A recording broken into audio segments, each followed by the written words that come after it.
On the subject of Randy, we're coming up on the 20-year anniversary of Randy Orton in WWE as of Monday, so it's going to fall on Raw, actually. They haven't announced anything for that show. They've been talking about Randy Orton's 20-year anniversary all week long on social media.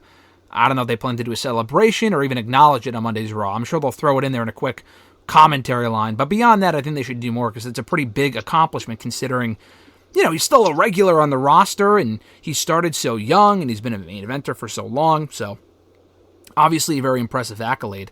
Even when, Kane, for example, celebrated 20 years in WWE. By that point, he was long gone. He was no longer a regular on the roster.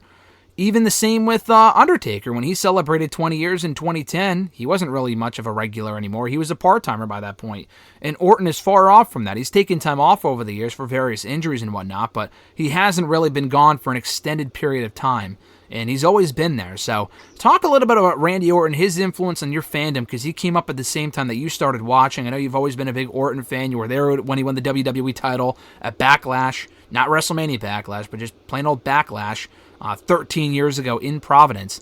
And some of your favorite Randy Orton matches and moments as we approach that 20-year anniversary on Monday. Yeah, I mean, I've grown up watching Randy my whole life watching wrestling, so he's just always been a fan of mine. I mean, once he kind of got his feet wet and got under Evolution, I mean, that's where it really all started. Before that, he was kind of like him and John Cena are very similar, just kind of like random baby faces that really had no direction. And then once he turned heel and went with Evolution, I mean, the sky was the limit there. But, him winning the World Heavyweight Championship against Benoit, I mean, that will always be there. His feud with Mick Foley, I love that. The Triple H feud was great back in 2009. Loved it when he went to Randy's house. Great stuff there. Threw him through the front window. Oh, with the Triple H thing, yeah. Yep, being at Backlash when he won the belt there was great. I mean, and you're a part of the Peacock stream of that show. I was, yeah. He was at WrestleMania 30. Obviously, didn't win that match, but he was there, and then we saw him at 33 in that amazing title match against Bray Wyatt. And then, I think he's got a great career. I think he's basically mastered the heel face both. He can do both pretty well. I think obviously I would still say he's a better heel. I mean, he's doing great stuff right now as a babyface, but him as that vindictive Viper heel, I mean, no, you don't want to boo anyone more than him at that point. So he's had a lot of different phases, and I think it's basically why he's lasted as long as he has. It honestly looks like he's having more fun now in his career than at any other point in his entire 20-year run. I mean, the stuff that he's doing with RK Bro has been very entertaining, but Orton himself, with the way he comes across in these matches and segments, really honestly feels like he's enjoying himself more than ever before. Yeah, definitely. I think it also helps that he's a babyface, so it's just like you get to enjoy it a lot more. But Riddle's definitely...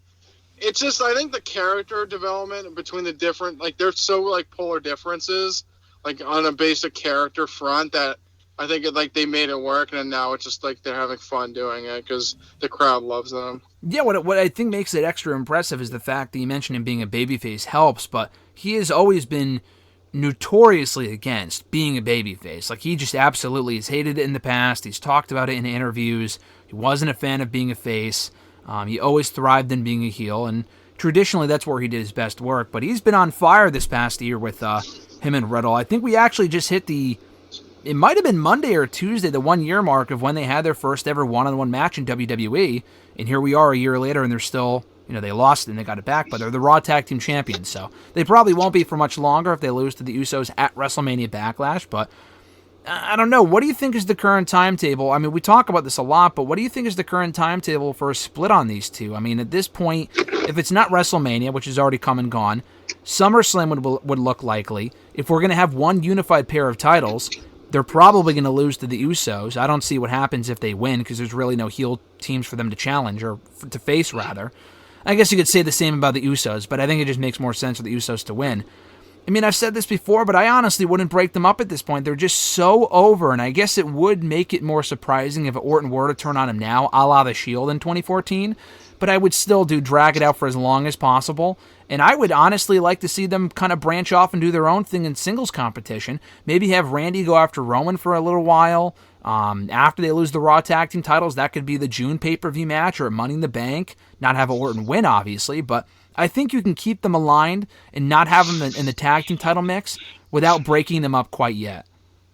Yeah, I would say I would flesh this out as long as you can. I mean, they're probably, out of everyone on Raw, and I wouldn't consider Roman on Raw, they're the most over person on Raw, basically, I would say. So I think breaking them up would be silly at this point. I think, like you said, maybe if they lose the belts, still like keep them aligned to a point, but like maybe do their own thing for a little bit. Like they don't always have to be in the tag team division. But like it's kind of like it could be like a stable basically, like just them two. But it's like they want like Randy could go after Roman, Riddle does his own little thing. Maybe he faces Theory and get some matches between them. But I wouldn't break them up anytime soon.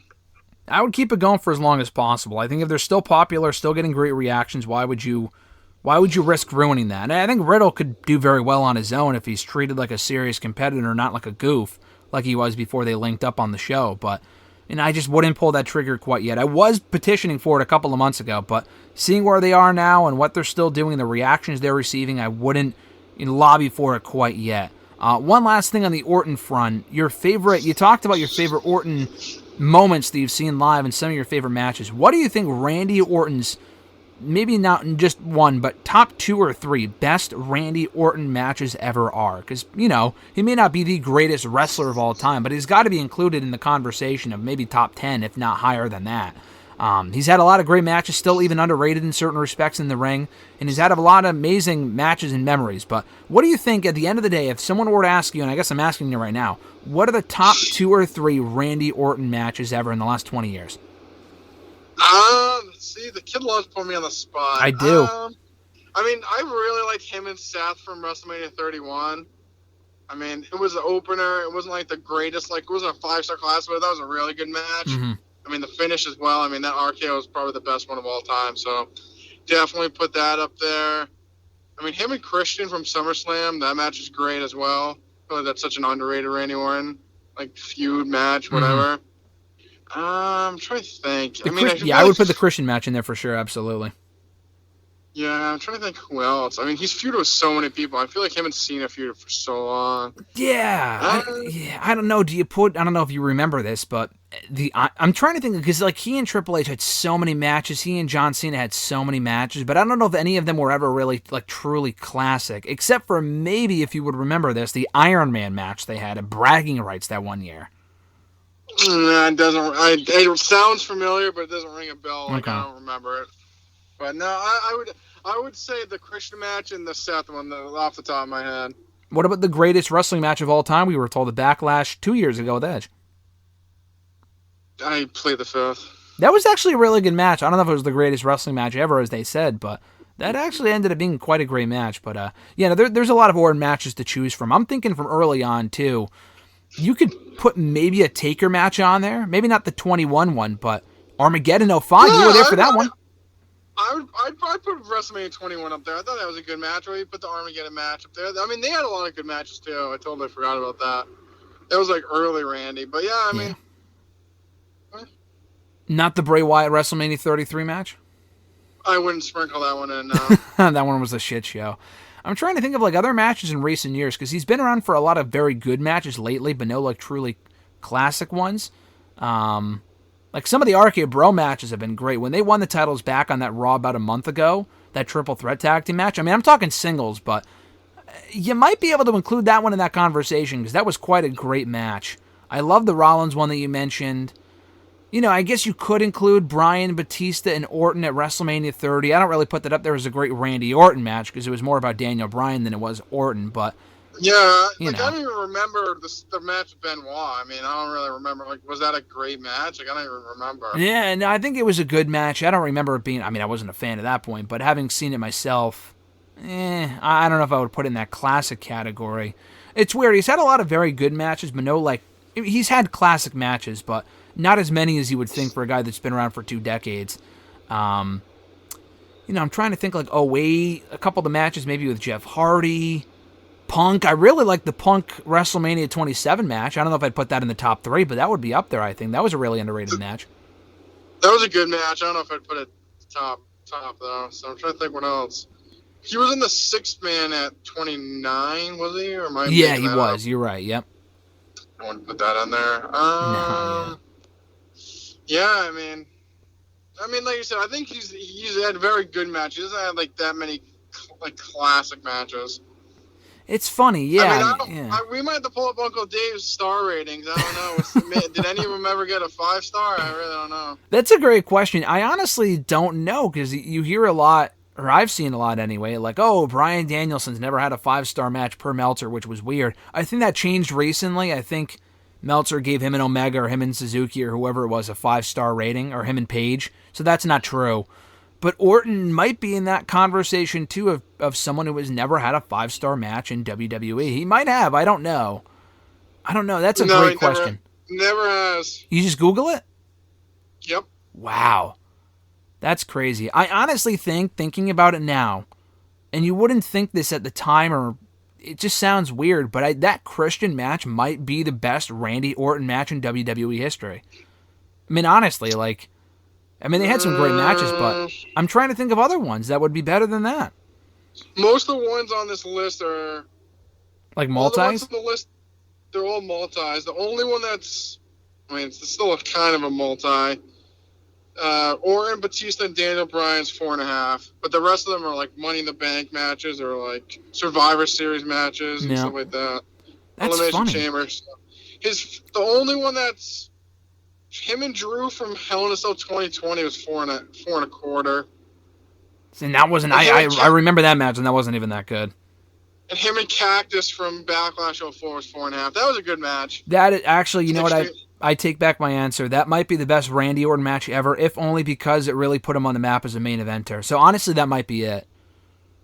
Him and Benoit's 4.25. Yeah, so it sounds like he has a lot of matches like the 4.25, 4.5. I feel like you said. I feel like he's got a lot of good matches, nothing like excellent, but yeah, it's interesting. Even some of the Shield Evolution matches were fantastic too. I mean, those weren't singles matches, but I would put those up there. If you're talking just any match, I'd put those up there. But yeah, I don't know how we forgot about the Cactus Jack match, but that would be my number one. I would say that's probably the best Randy Orton match ever.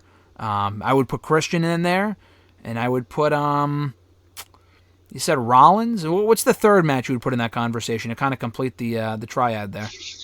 Yeah, I'd probably say the Rollins. I feel like you get one from every era. Era, yeah, basically. Yeah, and I'm sure there's more matches to come as well. So, 20 years of Randy Orton, wild to think about.